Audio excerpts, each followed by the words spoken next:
Patay matapos barilin sa harap mismo ng kanyang nanay ang isang volunteer social worker sa Caloocan City.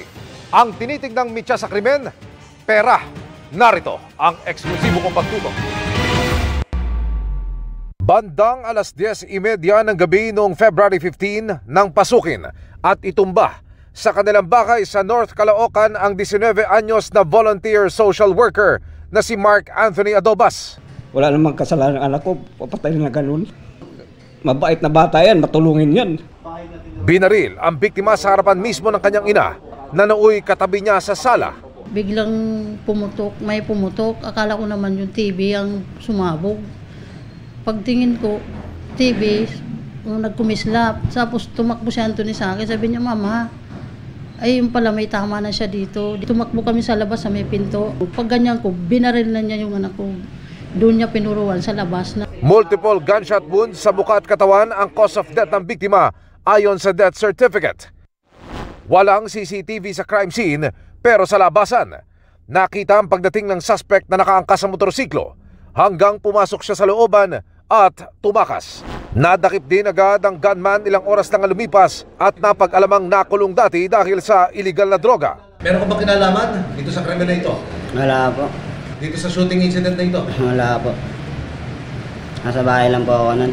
Tinuro po nila yung bumaril sa Rogues Gallery. Nung nahuli po namin, tinawag po namin yung witness na at positively identified naman po yung suspect.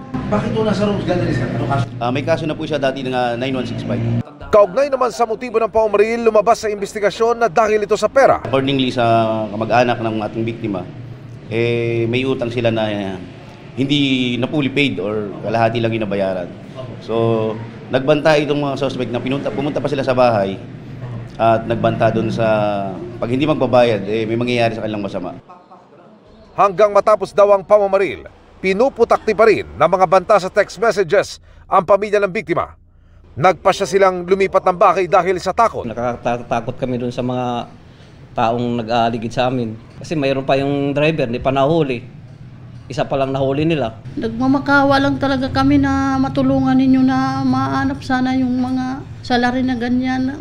Sobra yung ginawa nila sa anak ko. Pinapalo pa rin po namin na mahuli pa rin po yung pinaka-mastermind dun sa nangyari nito. Dito po nagkaroon ng utang yung biktima natin. Gabi-gabi po ay iniikutan namin, lalo na po yung vicinity ng pamilya para masigurado po ang kanilang kapayapaan dun sa lugar. Para sa GMA Integrated News, Emil Sumangil, Nakatutok, 24 Oras.